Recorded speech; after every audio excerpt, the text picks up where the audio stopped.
Vous êtes, mesdames et messieurs, sur NCA, la nouvelle chaîne africaine, et bienvenue à vous dans Frontal, votre rendez-vous qui vous plonge au cœur de l'actualité politique sur le continent. 9 mars 2024, le PPACI, le parti de l'ancien président ivoirien Laurent Gbagbo, le désigne comme candidat à la présidentielle d'octobre 2025. L'homme, quoique rayé des listes électorales en raison d'une condamnation, a aussitôt dit oui. Si cet obstacle est levé et si les Ivoiriens élisent Laurent Gbagbo en octobre 2025, il connaîtra un destin extraordinaire. Un destin similaire à celui de l'actuel président brésilien Lula da Silva qui, de la présidence de la République, s'est retrouvé en prison, puis de la prison à la présidence de la République. Alors, Laurent Gbagbo sera-t-il le Da Silva ivoirien? Rien n'est moins sûr. Dans la course, il y a un homme nouveau, Tidjane Thiam, ancien ministre ivoirien, ancien patron de Crédit Suisse et actuel président du PDCI, le Parti démocratique de Côte d'Ivoire. Beaucoup voient déjà en lui le symbole d'un renouvellement de la classe dirigeante en Côte d'Ivoire. Mais le président ivoirien Alassane Ouattara n'a pas encore dit son dernier mot. L'homme dont les partisans revendiquent un bilan brillant pourrait lui aussi être tenté par la présidentielle de 2025. Alors, quels en sont les enjeux? Quel regard porter sur sa gouvernance et surtout, quels sont les rapports de force à un peu plus d'un an de cette présidentielle? 3 Ivoiriens avec moi pour en parler. Bafalikou Doumbia, vous êtes ingénieur, un cadre d'entreprise, président de la section Union des cadres RHDP de France. RHDP, c'est le parti au pouvoir. Alors, comment se situer par rapport à la présidentielle qui s'annonce? Que dire de la gouvernance et du bilan du président Alassane Ouattara? On en parle au cours de cette émission. Merci. Merci d'avoir accepté notre invitation. Bernard Oudin, infatigable défenseur du président Laurent Gbagbo, dont vous êtes le conseiller spécial. Vous avez d'ailleurs consacré un livre à l'homme. Bernard Oudin est donc l'auteur de ce livre, Gbagbo, un homme, un destin, publié aux éditions Masmilo. Merci d'avoir accepté notre invitation. Nestor Kofi, vous êtes le haut représentant du président Tidjane Thiam. Vous êtes le représentant de Tidjane Thiam de la diaspora. L'homme a pris effectivement le 22 décembre dernier la tête du PDCI, le principal parti d'opposition en Côte d'Ivoire. Et d'ailleurs, il a été reçu ce 11 mars par le président ivoirien Alassane Ouattara. Une belle élégance politique, dirons-nous. Alors, dans quel état d'esprit abordez-vous la présidentielle qui s'annonce? On en parle au cours de cette émission. Merci à vous également d'avoir accepté notre invitation. Nous sommes le 6 août 2022. Le président ivoirien Alassane Ouattara prend un acte politique d'importance, gracier son prédécesseur Laurent Gbagbo. Une grâce jugée insuffisante par ses partisans qui espéraient davantage. En le désignant candidat à la présidentielle d'octobre 2025, ce 9 mars, ils espèrent sans doute, ou ils envisagent sans doute pour leur leader, la levée de cet obstacle. Mais quelles sont les chances de voir lever cet obstacle? Nous avons posé la question à l'avocat Djemal Taleb. On le coûte très rapidement, on en parle après. S'agissant de la candidature du président Laurent Gbagbo, il y a des choses qui me paraissent évidentes. C'est incontestablement un grand homme d'État, un chef d'État qu'il a été respectable, dont la taille, la pointure, la stature et la culture sur le continent africain ne font pas de doute. Il a exercé le pouvoir pendant 11 ans, dans des conditions que nous connaissons. Il est aujourd'hui revenu dans une Côte d'Ivoire nouvelle. Sa candidature me paraît couler de source. Le problème, en effet, qui se pose, c'est que le président Laurent Gbagbo est gracié et non amnistié. Et donc, la question de son amnistie se pose. La Côte d'Ivoire est un grand pays de paix, de concorde, de cohésion. Et il me semble que le président Ouattara ces dernières années, a fait preuve d'une grande ouverture d'esprit, d'un grand esprit de concertation, de partage, mais aussi d'inclusion de la vie politique ivoirienne. Et donc, il me paraît normal que le président Gbagbo bénéficie de cette clémence, de ce climat, et que sa candidature ne peut être que bénéfice profitable pour la Côte d'Ivoire de façon générale. Bernard Oudin, très rapidement. Laurent Gbagbo a été condamné à 20 ans de prison. Je l'ai dit, le 6 août 2022, le président ivoirien Alassane Ouattara l'a gracié. Pour l'instant, son nom ne figure pas sur les listes électorales en raison de sa condamnation. En le désignant candidat ce 9 mars à la présidentielle d'octobre 2025, qu'espérait le PPACI forcer d'une certaine manière, mais au sens élégant du terme, la main au président Alassane Ouattara pour qu'il lui accorde enfin l'amnistie et que son nom soit réinscrit à nouveau sur les listes électorales? Non, je pense qu'il faut présenter les choses différemment et revenir à l'essentiel. Le président Gbagbo a été envoyé à la Cour pénale internationale en 2011 par Alassane Ouattara et malheureusement le gouvernement français de l'époque. Le procès a duré jusqu'en janvier 2019. Oui. L'appel a été fait le 31 mars 2021, c'est-à-dire il n'y a pas très longtemps. Et le président Gbagbo, au terme d'un jugement d'acquittement qui fait 1000 pages, c'est pas simplement de dire qu'il est acquitté, il y a 1000 pages de développement pour démontrer pourquoi et comment Gbagbo est acquitté. Et dans ce cadre-là, il n'y a aucun fait, aucun acte qui peut être reproché à Gbagbo en Côte d'Ivoire. Alors, il existe ce narratif, que je dirais, de légende urbaine sur un pseudo-cas de la BCEAO qui n'a jamais eu lieu, sur le plan strictement factuel. Il y a eu une condamnation, que je mettrais entre griffes, Oui. mais qui n'a jamais été signifiée au président Gbagbo, si on veut rester dans la procédure judiciaire. Donc, pour le président Gbagbo, cette condamnation n'existe pas. Qu'on parle d'amnistie, qu'on parle de grâce, j'ai apprécié les termes de Maître Taleb, et je pense qu'il a parlé en homme de droit et aussi en homme de justice politique. Le problème de l'empêchement de Gbagbo sur la liste électorale est une fadaise qu'il faut lever le plus rapidement possible dans l'intérêt de tout le monde. La réalité des choses, c'est l'avenir de la Côte d'Ivoire. On a parlé des différentes possibilités de candidature pour 2025. Bien sûr. Je pense qu'il faut que le débat se place là-dessus. Et cette histoire d'amnistie ou de grâce ou de réinstaller Gbagbo sur les listes électorales n'est plus un sujet. Non. Monsieur Oudin.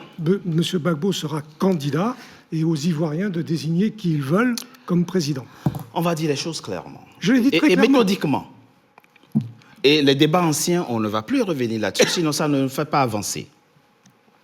Le fait est là, aujourd'hui, que le président Laurent Gbagbo traîne une condamnation de 20 ans pour braquage de la BCEAO. Est-ce que ça a eu lieu ou pas? Ce n'est plus le sujet aujourd'hui. La justice ivoirienne s'est prononcée. La question, c'est comment on fait maintenant? Comment on avance? C'est ça la question. On ne va plus revenir sur est-ce qu'il s'est rendu effectivement coupable de ça? Mais il est condamné. Voilà. La réponse l'a donnée M. Taleb. Il a dit, dans l'intérêt général, il vaut mieux que le président Gbagbo soit candidat parce qu'il a toutes les capacités pour être candidat. Bien sûr.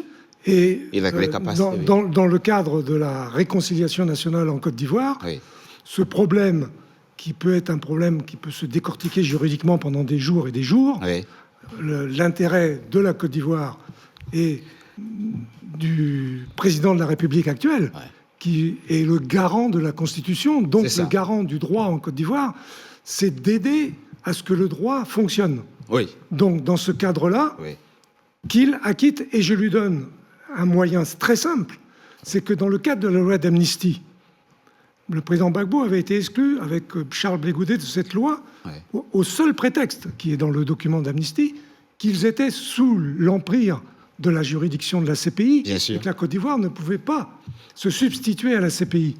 Mais à partir du moment où la CPI a complètement acquitté Laurent Gbagbo, il coule de source que l'amnistie peut s'appliquer sans problème, sans avoir besoin de prendre une nouvelle disposition. Donc on prend acte de la condamnation et on avance. On avance et on va dans le bon sens, c'est-à-dire qu'on se retrouve en octobre 2025 avec des gens qui peuvent être candidats. Parce que sur le plan strict du droit, on pourrait parler pendant des heures et des heures aussi de la candidature potentielle de M. Ouattara, en fonction de la Constitution. Mais moi, j'en fais pas un sujet. Bien sûr, bien sûr. Fais pas un sujet. Bien si sûr. M. Ouattara peut être candidat. Mais c'est un aspect que vous avez tout à fait le droit d'évoquer très rapidement. Monsieur Doumbia, vous êtes un cadre du RHDP. Et vous dirigez la section française du RHDP. Donc vous êtes imprégné d'une culture politique qui vous permet de prendre des positions ou d'exprimer des choses en fonction de ce que vous savez de votre parti et des débats qui ont lieu au sein de votre parti. Il interpelle le président Alassane Ouattara. L'avocat que nous avons écouté interpelle également le président Alassane Ouattara. Les partisans du PPACI, le 9 mars dernier, interpellent le président Alassane Ouattara par rapport à la candidature en octobre 2025 de Laurent Gbagbo. Est-ce que vous pensez effectivement que votre président pourra franchir le pas pour enfin accorder l'amnistie à Laurent Gbagbo afin qu'il jouisse de ses droits citoyens? Okay. Il ne me semble pas que le PPACI ait déjà posé la question en tant que telle. Parce que ce qui a été fait pour l'instant, c'est qu'il y a une demande qui a été faite à M. Laurent Gbagbo pour pouvoir effectivement accepter sa candidature, valider sa candidature. Oui, et il a accepté. Il a accepté. Il est aujourd'hui le problème n'a pas été posé en termes de démarche pour dire que le PPACI envisagerait vraiment on va dire, une démarche auprès du président de la République pour pouvoir effectivement aider. Non, mais c'est pas au PPACI de faire ça. Moi, je pose la question par rapport à ce que vous savez aujourd'hui de votre leader et à l'état d'esprit de votre leader. Ce que j'aimerais vous dire par rapport à la position du RHDP aujourd'hui, c'est qu'il y a une décision qui a été prise par un parti politique. Le RHDP ne va pas commenter, n'envisage pas commenter la décision d'un parti politique. C'est déjà un premier point. C'est pas ce que je Maintenant, ce que nous ressentons, parce que je vous vois venir, et ce que nous ressentons, et il faut poser des gages, parce que le PPACI nous a habitués, ex-FPI, nous a habitués à ce qu'on appelle les services de boulanger. Voilà, ils ont l'habitude de mélanger des faits, de contourner des faits et de jouer un peu sur la sensibilité des populations. Quels faits ils ont mélangé? Vous savez comme moi que M. Laurent Gbagbo et ses partisans, surtout M. Laurent Gbagbo, est habituellement appelé le boulanger. Voilà, il a l'habitude de rouler les gens dans la farine. Mais là n'est pas le sujet. Ok, d'accord, très bien. Je vais revenir un peu sur ce qui a été développé et présenter un peu les gages que le RHDP, en tout cas, souhaiterait faire pour interpeller le PPACI. Vous savez, dans cette démarche de candidature, nous, on la voit en fait à deux niveaux. Laurent Gbagbo, dans cette démarche, est dans une posture probable de créer des bases d'une éventuelle contestation au niveau de la population. Donc, pouvoir même penser même à une insurrection généralisée au niveau de la population. Ça, c'est un point. Et un deuxième point, comme vous l'avez signifié tout à l'heure à monsieur Oudin, c'est que éventuellement cette acceptation de candidature de monsieur Laurent Gbagbo pourrait éventuellement être une sorte de forcing pour, on va dire, demander à monsieur Ouattara d'accepter coûte que coûte l'inscription du nom de M. Gbagbo sur la liste électorale. Mais ce que nous voulons souligner non, ici... vous m'avez mal compris. Ce que nous voulons souligner moi, j'ai dit dans mon introduction que sans doute, les partisans espèrent-ils, une fois qu'il est désigné, qu'il bénéficie des conditions de levée de sa condamnation afin qu'il puisse participer. Mais vous dites quelque chose de très intéressant et en même temps qu'il faut que vous expliquiez davantage.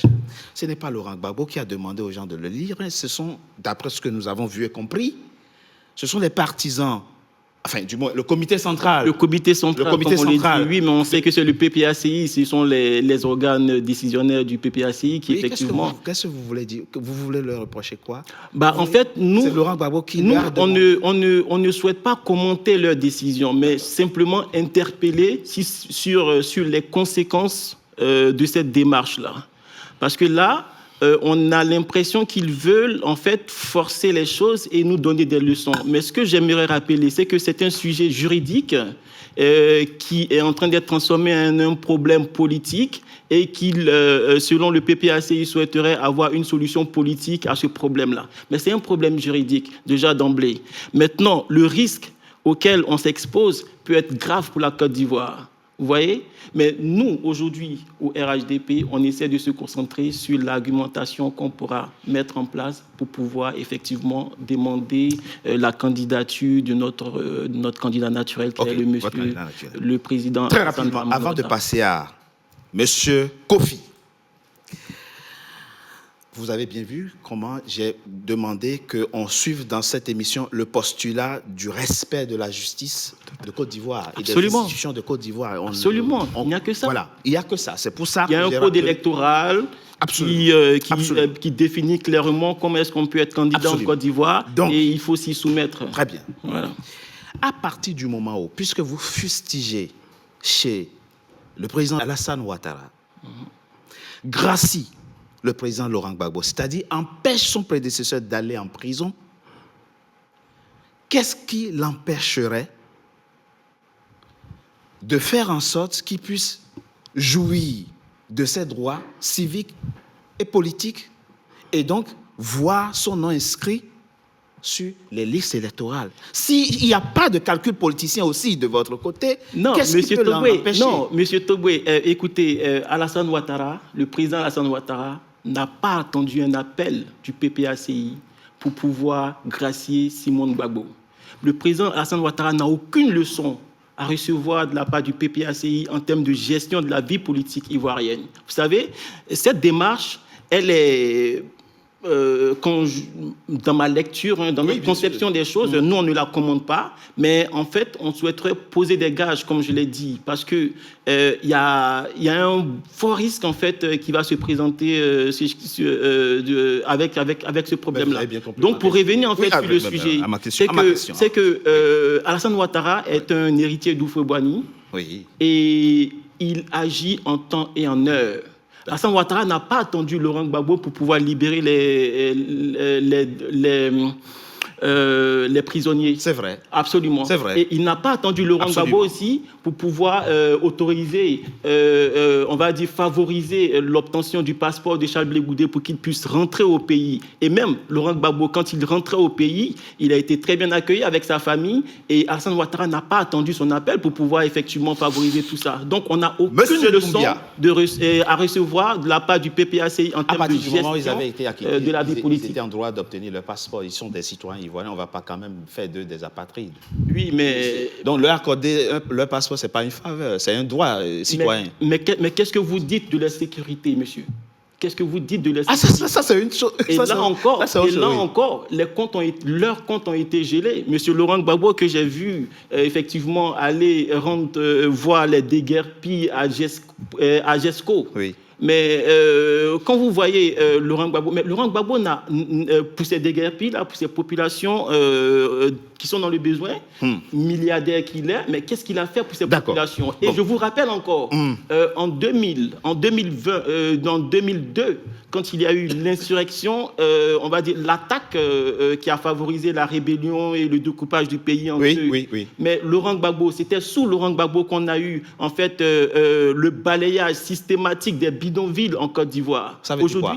Vous dites balayage systématique, ça veut dire quoi? En fait, ils ont cassé en fait tous les bidonvilles. On parlait de Washington et tout ça. En fait, tout ça a été cassé par Laurent Gbagbo. Et aujourd'hui, il vient se jouer les bons samaritains. C'est un peu comme si l'hôpital qui se fout de la charité. D'accord. Voilà. C'est très bien. On va rester focus sur la présidentielle de 2025. Nestor Kofi. Vous êtes un peu comme une sorte de troisième larron dans cette confrontation entre guillemets politique entre le PPACI, et en tout cas entre Bernard Oudin et et M. Doumbia, de là où vous êtes. Il a dit Alassane Ouattara est un héritier. Vous êtes le représentant à cette table du PDCI. Oui. Le parti du président. Félix Houphouët-Boigny. Donc, il y a forcément entre vous une sorte de connexion, une sorte de lien historique et idéologique. Tout à fait. Quel est votre regard sur cette question-là qui se pose aujourd'hui? Un président qui est déchu de ses droits civiques et politiques et qui est choisi quand même par son parti pour être candidat à la présidentielle prévue en octobre 2025 dans votre pays. D'accord. Merci de me donner la parole. Je vais vous dire une chose. Moi, je suis disciple du président Houphouët-Boigny. Et pour moi, tout doit se régler par le dialogue. Pour qu'il n'y ait pas de conflit comme on a déjà connu par le passé. Ce problème, il y a deux points qui m'ont choqué quand Monsieur Doumbia développait, oui, quand il parlait du respect de la loi. Mais le respect de la loi passe d'abord par la loi fondamentale. Parce que est-ce que M. Ouattara est dans cette disposition, puisqu'il a fait un troisième mandat. S'il vous plaît, vous n'allez pas revenir encore avec ce sujet. Hein? Il a fait un troisième mandat en violant notre loi fondamentale. Et il vient aussi dire que Blé Goudé a eu son passeport, c'est une faveur. Ce n'est pas une faveur, c'est un droit. Parce que dans notre Constitution, il est interdit de contraindre un Ivoirien à l'exil. Donc, si on doit respecter les lois, c'est lui qui est le président de la République. Donc, à la magistrature suprême, il doit être d'abord le premier à respecter ces lois-là. Quelle loi constitutionnelle a-t-il violé, s'il vous plaît? Le troisième mandat, ça, on n'a que droit à 2 mandats en Côte d'Ivoire. Il a fait son troisième mandat, il est en plein dedans et il envisage de faire même un 4e mandat. Ça, on ne le sait pas encore. Il nous le dira dans cette émission. Il a dit tout à l'heure. Il a dit son souhait. Son souhait à lui. Son souhait à lui. C'est qu'il veut encore mettre de l'huile sur le feu. Ce qu'on a connu en 2020, on ne veut plus recommencer en Côte d'Ivoire. Voilà pourquoi il faut un homme nouveau comme le président Tidiane Thiam, qui vient comme un homme nouveau pour pouvoir réconcilier les Ivoiriens. Parce qu'il a la légitimité de venir réconcilier les Ivoiriens. On ne veut plus tomber dans les élections où il faut toujours qu'il y ait un cortège de morts.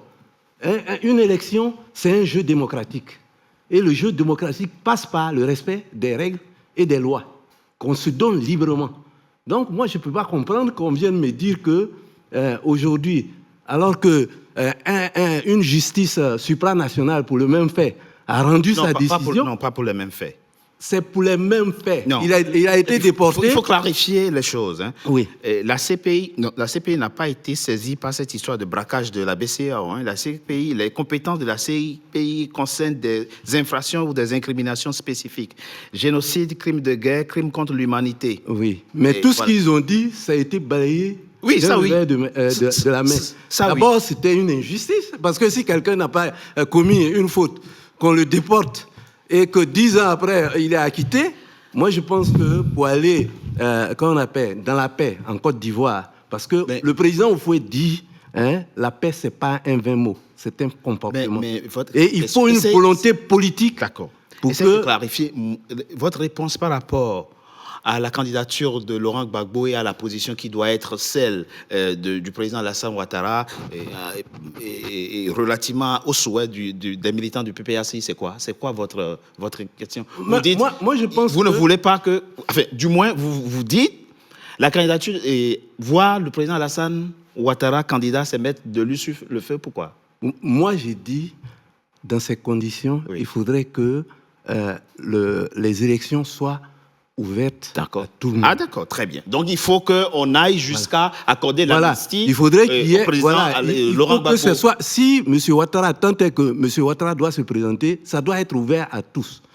Dès lors, il y a des conditions. Il y a le mécanisme d'abord, la CEI, qui doit être, comment on appelle, totalement remise à... On en reparle, on en parlera D'accord. Au cours Donc, de cette émission. Moi, je pense qu'aujourd'hui, ce qu'il faut faire, il faut ouvrir le jeu politique. De façon à ce que tout le monde puisse se présenter pour qu'il n'y ait pas de mort, alors que l'élection, c'est un jeu démocratique. Merci. J'ai voulu répondre en 2 minutes, une minute à M. Doumbia. Le président Gbagbo est sans doute l'homme politique ivoirien qui a toujours respecté absolument les lois. Et d'ailleurs, il avait dit le 4 décembre 2010, à son investiture après l'élection de 2010, un discours au palais qui est un discours qui doit être présenté dans les écoles à tout le monde sur démocratie et république. On ne peut pas avoir de démocratie sans respect des lois, on ne peut pas avoir de république sans démocratie. Monsieur Doumbia nous parle aussi de Laurent Gbagbo Boulanger. Je rappellerai simplement aux Ivoiriens ou aux autres qui ne sont pas au courant de ce terme que c'est un terme qui a été employé en 2000 par le feu général Gueye, qui avait dit à Gbagbo la veille de l'élection « Je te nommerai Premier ministre quand je serai président ». Et le lendemain, quand ils étaient chez Agré, Monseigneur Agré, paix à son âme, Gueye a rappelé ça à Gbagbo, qui lui a dit « Oui, mais l'élection s'est passée, c'est moi qui ai gagné, donc c'est caduc ». Et là, Gueye a parlé que Gbagbo l'avait roulé dans la farine, je ne sais pas de quelle façon, mais simplement c'était les faits. Donc cette histoire de Boulanger ne tient pas la route. Et puis une dernière petite chose par rapport au GESCO. Le GESCO, c'est la responsabilité à 100%, GESCO et Boribana, à 100% des actes du RHDP aujourd'hui, que ce soit ceux de Siseba Congo ou d'autres. Et on rappelle cette histoire de Washington. Je suis désolé, mais le quartier de Washington, qui est au-dessus du monument des martyrs en remontant le boulevard Mitterrand, a été détruit à l'époque, mais avant d'être détruit, il a été reconstruit en face du cimetière de la route d'Alépé, à Abobo, pour que les déguerpis aient un toit le soir même. Et je rends hommage à ce moment-là à Bédié, parce que ça s'est passé, non pas sous Gbagbo, mais sous Bédié. Il faut connaître l'histoire de la Côte d'Ivoire. Tout à fait. Très bien. Écoutez, on marque une courte pause. On se retrouve dans quelques instants pour la suite de notre émission. À tout de suite.